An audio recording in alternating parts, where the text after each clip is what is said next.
السلام علیکم ورحمۃ اللہ وبرکاتہ۔ آپ دیکھ رہے ہیں اشل قرآن انسٹیٹیوٹ اور میں ہوں آپ کی ٹیچر سمن علی۔ ڈیئر اسٹوڈنٹس، پیارے بچوں، آج میں آپ سے بہت ہی ایک اہم موضوع پہ بات کرنا چاہتی ہوں، اور وہ کون سا موضوع ہے کہ وہ یہ ہے کہ آج کل میں سننے میں آ رہا ہے کہ جیسے کہ میڈیا پہ اور جو سا کافی ویڈیو جو سی یہ وائرل ہو رہی ہے، اور کافی اس کا شور مچا ہوا ہے کہ کچھ خواتین نے جو ہے وہ ایک جو نعرہ لے کے باہر نکلی ہیں، اور خواتین مارچ لے کے ساتھ جو سا وہ اس پہ سڑک پہ نکلی ہیں کہ جو سا ہے میرا جسم اور میری مرضی۔ تو بیٹا، میں اس موضوع کو لے کے آپ کے ساتھ بات کرنا چاہتی ہوں، اور وہ کیا کرنا چاہتی ہوں کہ بیٹا، ہم اللہ کے، ہمارا دل اللہ کا، ہمارا جسم اللہ کا، ہم کیا ہیں کہ جو ہم کہیں کہ جو سا ہے کہ ہمارا جسم اور ہماری مرضی۔ اور یہ عورت بیٹا، جیسے میری مخاطب اور جو سا ہے وہ بچیاں بھی ہیں، کیونکہ بچیاں بھی جو سا ہے وہ میرے جو سا اسٹوڈنٹس میں شامل ہیں۔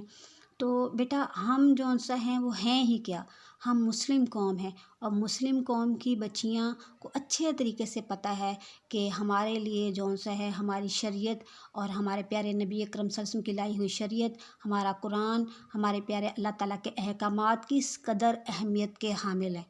کہ اگر ہم اپنی جان سے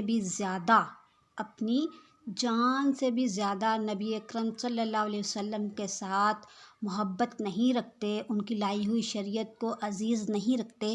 تو ہم نعوذ باللہ ایمان کے دائرۂ اسلام سے ہی خارج ہو جاتے ہیں، ہم ایمان سے ہی خارج ہو جاتے ہیں۔ تو یہ کس قدر بدنصیبی کی بات ہے کہ بغیر سوچے سمجھے جو سا ہے اگر اس طرح کی باتیں جو سا ہے وہ کرنا، تو یہ تو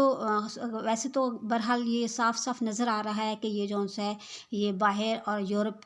یورپن ممالک کی جو سا ہے ایک سازش کے تحت جو سا ہے ان خواتین کو ایجنڈے کے طور پہ جو سا ان خواتین کو جو سا ہے پاکستان میں داخل کیا گیا ہے، اور ان کو یہ نعرہ لگانے پہ مجبور کیا گیا ہے۔ ورنہ ایک مسلم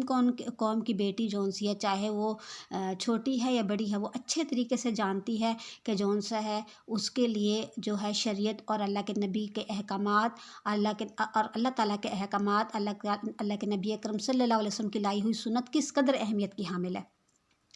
اچھے طریقے سے ہم جانتے ہیں کہ ہم ایمان لانے سے پہلے جو سا ہے مشرکین مکہ جو سے ہیں بچیوں کے ساتھ، لڑکیوں کے ساتھ، خواتین کے ساتھ کیا سلوک کیا کرتے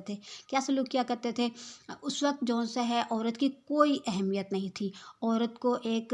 وراثت کی طرح جو سا ہے وہ تقسیم کر دیا جاتا تھا، حتیٰ کہ جو اس کا اپنا بڑا بیٹا ہوتا تھا وہ وراثت میں جو سا ہے اس کو اپنی ماں کو جو سا ہے بیوی کے طور پہ لے لیا کرتا تھا۔ اس قدر جہالت تھی، اور اگر بچی ہو بھی جاتی بچپن میں جو سا ہے اگر بچیاں جو سی ہوتی تھی تو زیادہ تر قبیلے کیا کرتے تھے، بچیوں کو زندہ دفن کر دیا کرتے تھے۔ اور آپ لوگوں کو ایک مشہور واقعہ جو سا سنانا چاہوں گی کہ حضرت نبی اکرم صلی اللہ علیہ وسلم کے دور میں جو سا ہے ہمارے صحابی جو حضرت دحیہ کلبی ہیں، جو اسلام نہیں لائے تھے، تو وہ اپنا واقعہ خود جو سا ہے وہ بتلاتے ہیں کہ میں جو ہے اسلام لانے سے پہلے میں نے اپنے قبیلے کی کتنی ہی بچیوں کو اپنے ہاتھوں سے دفن کیا۔ تو وہ حالانکہ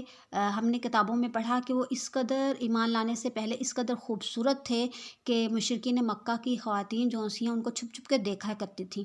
تو ایک بار نبی اکرم صلی اللہ علیہ وسلم نے بھی جب ان کو دیکھا تو اللہ کے نبی اکرم صلی اللہ علیہ وسلم نے دعا فرمائی کہ اے اللہ تعالیٰ، آپ نے اس قدر خوبصورت انسان بنایا ہے، اتنا خوبصورت نوجوان بنایا ہے، تو اے رب العالمین اس کے دل کو ایمان کی دولت سے بھی مالا مال فرما، اللہ تعالیٰ کمی بیشی معاف فرمائے۔ تو اللہ تعالیٰ نے اللہ کے نبی اکرم صلی اللہ علیہ وسلم کی یہ دعا قبول فرمائی، اور صبح کو جو سا حضرت دحیہ کلبی جو سے ایمان لانے کے لیے اللہ کے نبی اکرم صلی اللہ علیہ وسلم کی خدمت میں حاضر ہو گئے۔ اور جب اللہ کے نبی اکرم صلی اللہ علیہ وسلم کی خدمت میں حاضر ہوئے اور آپ سے جو سا اسلام اور ایمان، اسلام کی جو سی ہے وہ پہچان اور ارکان پوچھے، تو اور اس پوچھنے کے بعد جو سا ہے انہوں نے کہا کہ اے اللہ کے نبی، میں بہت گناہ گار ہوں، میں اتنا گناہ گار ہوں کہ میں امید نہیں رکھتا کہ جو سے آپ کا اللہ، آپ کا خدا مجھے معاف کرے گا۔ تو اللہ کے نبی اکرم صلی اللہ علیہ وسلم نے ارشاد فرمایا کہ نہیں، بے شک اللہ تعالیٰ بہت غفور الرحیم ہے اور وہ تمام گناہوں کو معاف کر دینے والا ہے۔